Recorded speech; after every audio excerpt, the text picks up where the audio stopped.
Cek, cek, cek, cek, cek, Oke, sip. cek, cek. Seperti apa laporan hari ini? Abang duluan. Jadi hari ini kita melaporkan dugaan tindak pidana pemalsuan surat ya. Jadi berawal ada seseorang yang berinisial SU mengajukan permohonan di Pengadilan Negeri Tangerang dengan alamat yang ada di Banjarwijaya. Banjarwijaya di blok apa Mas? Itu ada di permohonannya nanti biar bisa secara jelas ya. Di dasar itu saya komunikasikan dengan ini kok ada penetapan tahun 2018 ya. Jadi ada beberapa hal, alamat dan agama. Kita komunikasikan dengan Niki. Saya selanjutnya datang ke kelurahan menanyakan ke RT dan RW apakah ada seseorang yang bernama Sajat Putra tinggal di sana. Ya, jadi kita tanyakan secara tegas. Ternyata ada surat dari kelurahan yang pada intinya tidak ada seseorang yang bernama SU tersebut ya. Dan ini ada suratnya secara tegas. Nah, berdasarkan hal tersebut hari ini kami datang ke Polres Metro Tangerang Kota. Konsultasi awalnya apakah ada unsur pidana dari perbuatan tersebut. Setelah kita konsultasikan, pada akhirnya kita membuat keputusan, membuat laporan dugaan tindak pidana pemalsuan pasal 266. Ancaman berapa tahun itu Mas? Berapa tahunnya? Iya, 7 tahun. 7 tahun. Nah, siapa yang melakukan? Karena kita ingin dilakukan sebuah proses hukum secara transparan, kita minta supaya dalam lidik. Tapi yang terpenting bahwa pemohon di dalam permohonan penetapan tersebut adalah bernama Sajat Putra. Nah, itu ada penetapannya. Bisa dilihatkan bahannya. Ini alamatnya si Sajat, agamanya Kristen. Benar ya? Nih, agama Kristen, jenis kelamin laki-laki, umur 44 tahun, agama Kristen, pekerjaan karyawan swasta, beralamat di Banjarwijaya. Pemohonnya Sajat Putra. Dasar ini kita mendapatkan surat dari kelurahan bahwa berdasarkan RT tersebut tidak ada seseorang yang bernama Sajat Putra di sana. Dasar itulah kita hari ini melaporkan. Sebelumnya kemarin secara tegas kita mengajukan kasasi atas penetapan tersebut karena kita keberatan anaknya yang sudah diselamatin, yang diberikan banyak doa tiba-tiba mau diganti namanya ya seperti itu. Jadi penetapan itu mengganti nama anak kita dari Aska Ragila Mawardi menjadi Aska Ragila Kerah. Najis. Nah, itulah masalahnya. Jadi ada hal-hal termasuk ada kaitannya dengan kewarganegaraan seseorang. Jadi kita merasa keberatan karena selama ini dialah yang membesarkan, yang banting tulang dari kecil sampai besar. Nah, kita melaporkan hari ini dan alhamdulillah direspon sangat baik oleh Polres sehingga kita diterima oleh penyidiknya, diberikan wawasan tentang kasus ini seperti apa. Nah, akhir ini kita sudah melaporkan, tadi tanda lapornya mana-mana MP-nya. Berarti soal perubahan nama ya, akte. Sebetulnya intisarinya bukan itu. Kalau perubahan nama itu kami mengajukan kasasi. Jadi beda. Dari pihak sananya. Ya, jadi ada permohonan penetapan yang dilakukan oleh SU untuk merubah nama anak kita. Nah, dalam proses perubahan ini dia mencantumkan identitasnya bertempat tinggal di Banjarwijaya. Nah, ini yang jadi masalah. Nah, karena ada aturan terhadap orang asing itu mengajukan permohonannya di mana. Ada kaitannya sama hak asuh anak nggak sih kan itu? Hak asuh anak kayaknya udah nggak Kalau boleh. hak asuh anak ya secara hukum sampai detik ini itu haknya nih kita. Berdasarkan putusan Pengadilan Agama Jakarta Selatan itu nggak bisa diganggu gugat. Oke, untuk kerugian sendiri terutama buat Nyai sendiri lebih ke apa sih? Kerugiannya lebih ke apa gitu? Kerugiannya lebih ke jijik. Kenapa Pak? Karena mendingan naruh nama almarhum bokap daripada nama dia. Kan yang biayain bukan dia. Lahir sendiri, besarin sendiri, udah gede dilaporin polisi, sekarang suruh ganti nama. Kan aneh-aneh. Gitu.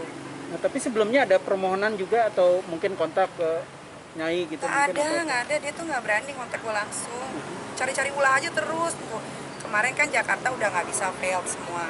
Tiba-tiba dia lari ke pengadilan Tangerang gitu. Di pengadilan Tangerang permohonannya disetujui. Tapi dengan pemalsuan Dokumen, identitas ya. dan agama gitu. Nah, mungkin itu menjadi senjata juga Bang untuk bermanuver balik gitu. Ya ini kita laporkan. Jadi sebetulnya begini, kita bisa saja tutup mata ya, kita anggap udahlah nggak usah dipusingin. Tapi sebetulnya ini adalah akibat perbuatan daripada dia sendiri. Jadi selama ini dia selalu merongrong kita. Ini kita yang selama ini membesarkan anaknya dari kecil, dilaporin lah segala macam lah, sehingga pada akhirnya kita dengan persoalan seperti ini pun kita melaporkan. Sebetulnya bisa saja, nggak usah digubris, tutup mata aja lah kita. Tapi saya pikir ini karena Niki sering dilaporin dengan hal-hal yang nggak masuk akal, akhirnya kita cari. Nah ini kita dapatkan bahwa ada seseorang yang mengaku bertempat tinggal dan ini dalam proses hukum dia mengajukan. Ya, dalam proses hukum mengajukan penetapan untuk merubah nama seseorang dengan identitas seperti yang tadi. Nah kami dapatkan data resmi dari kelurahan, dari RT, tidak ada identitas tersebut bertempat tinggal di sana. Kami konsultasikan dengan penyidik, memenuhi tidak unsur pemalsuan surat di dalam peristiwa ini, terpenuhi. Artinya ada unsur pidananya. Dasar itulah ini kita hari ini datang untuk melaporkannya. Dan kami sudah dapatkan laporan, sudah diterima. Pasalnya, Nah, pasalnya 266. Alamat gue di blur ya, nomor telepon M. pasalnya dulu Pasal 266 Pasal 266 terkait pemalsuan surat, menyuruh menempatkan keterangan palsu dalam akta otentik. Jadi penetapan pengadilan itu adalah akta otentik. ancamannya Nah, berapa? ancaman. Mungkin. Ancamannya 7 tahun. ini memang udah proses sidang atau gimana? Belum. Yang mana? Yang soal dia Dia penetapan itu bersifat volunteer ya, artinya ex parte, jadi nggak ada pihak. Jadi ini kita nggak tahu.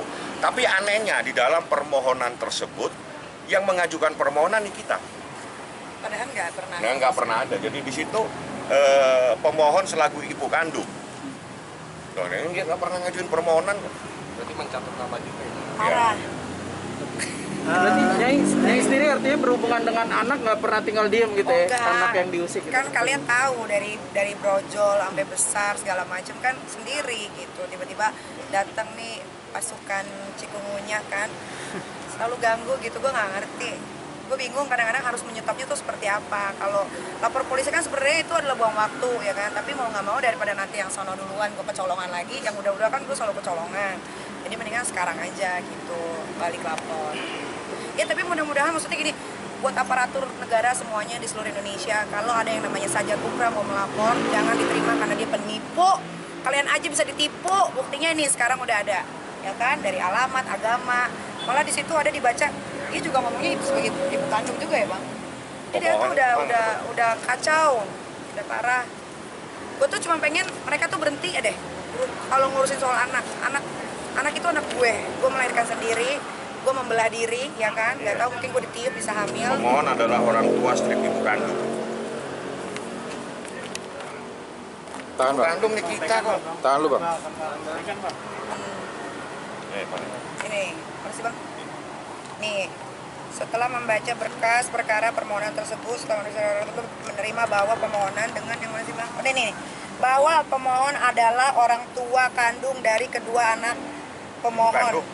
Oh ya, bahwa pemohon adalah orang tua atau ibu kandung dari kedua anak pemohon yang masih di bawah umur, yakni Askar Akila Mawardi. Sejak kapan ada beginian? Gue kan kagak suka sama dia. Bisa-bisanya dia bikin gini mengada-ngada gitu loh. Jadi semuanya sama dia tuh dibikin cerita gitu. Pemohonnya jelas nih namanya, Sajat Bukra. Nyai, apakah dia belum move on dari Nyai? Sepertinya seperti itu. Karena kan kalian lihat sendiri istri sirinya seperti apa bentuknya kan. Bukannya mau gimana-gimana, tapi kalau gue kan walaupun anak 3, badan masih setel, montok, tuh, kencang gitu kan, duit makin banyak ya kan, popularitas makin parah, bisnis makin merajalela. Ya mungkin kalau nggak bisa move on wajar, tapi kan yang berlalu sudahlah berlalu gitu kan, dia sudah sama yang lain, aku pun ya sendiri aja gitu. Mungkin ada pesan apa Nyai? Menang kasasi bang. Kalau kasasinya memang putusan Mahkamah Agung ya, jadi ini kasus lain lagi ya. Jadi di dalam putusan kasasi tanggal 13 Agustus itu ditolak. Artinya permohon kasasi saudara Dipo Latif yang selama ini selalu menyangkal adanya sebuah pernikahan dianggap sudah bercerai itu ditolak oleh Mahkamah Agung, sehingga isbat nikah yang menyatakan pernikahannya Nikita tahun 2018 itu sah sekaligus diceraikan. Artinya disahkan pernikahannya dan diceraikan. Sama aku ya, apa yang nyerahin? Oh iya. Harus digarisbawahi, nanti dibilangnya aku Jadi dicerain lagi. ini kita yang mengajukan gugatan cerai. Jadi itu putusannya jelas. Nah, berdasarkan putusan itu ada implikasi hukum terkait dengan persoalan isbat nikah ini, putusan tersebut. Karena apa? Dengan perkawinan yang dinyatakan sah menurut hukum, anak yang lahir dari perkawinan yang sah adalah anak yang sah dengan akibat hukum yang melekat pada anak tersebut. Seperti itu. Masih panjang, urusan ini panjang kali lebar nantinya, karena saya akan kejar-kejar persoalan-persoalan lain.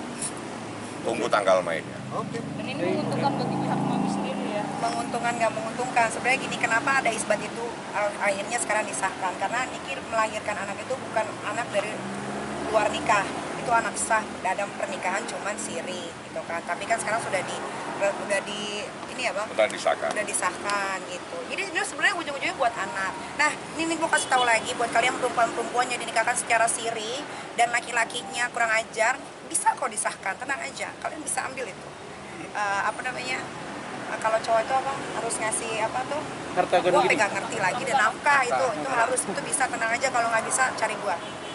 Jadi supaya dipahami ya, jadi prinsip undang-undang perkawinan di Indonesia, perkawinan itu sah walaupun tidak dilakukan pencatatan. Jadi sah dan pencatatan itu beda. Jadi kalau perkawinan itu dilaksanakan berdasarkan agama dan kepercayaan itu sah.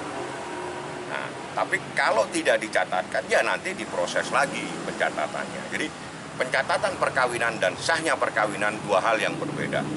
Itu yang harus dipahami. Jadi ini kita itu perkawinannya sah, pencatatannya yang kita proses. Oke. Rasanya menang dari ibu. Rasanya menang terus. Udah biasa aku tuh menang terus, jadi udah gak ada rasanya. Makanya aku cari lawan yang seimbang nih. Siapa nih kira-kira nih? Kalian pasti menunggu aku ribut sama yang lain kan? Masalahnya lagi gak ada yang bagus gitu musuh-musuhnya. Jadi aku makanya berdiam diri dulu gitu. Tapi nanti bentar lagi ya ada berita yang besar juga kok gue. Mungkin pesan buat yang kalah dari mami. Pesan buat yang kalah, kan aku udah bilang dari dulu, kalau mau lawan kita itu jangan cuma pakai emosi, tapi pakai otak, ya kan. Gue tuh selalu bilang ke lawan-lawan gue tuh akan kasih mereka itu ke sampai garis finish, tapi ketika udah mau sampai pasti gue kebut. Itu selalu yang gue lakukan, dan kalian tahu sendiri kan, bukan gue menyombongkan diri, tapi ya gue masih di sini gitu. Kalian mau pakai A, mau pakai C, gue mah sendiri aja udah cukup. Gue tuh diri gue dan Tuhan. Selesai. Kan kemarin Berarti pas jangan menang juga menuai. emosi ya. Jangan dong, jangan pakai emosi. Nah kemarin pas menang juga menuai komentar negatif dari netizen kan. Nyai dibilang ratu sensasi. Emang ratu sensasi? Tanggapannya gimana nih Nyai? Enggak, gue memang ratu sensasi. Ratu sensasi yang bisa menghasilkan uang banyak. Kan banyak tuh ratu sensasi, tapi kan uangnya nggak ada. Balik lagi, kalian gak usah munafik bilang uang tuh nggak dibawa mati. Jangan salah. Kalian nggak ada uang pasti mati kan? Ya udah, selesai. Oke. Terima kasih. Thank you. Oke, Mami. Makasih, Mami. Iya, yang di mobil.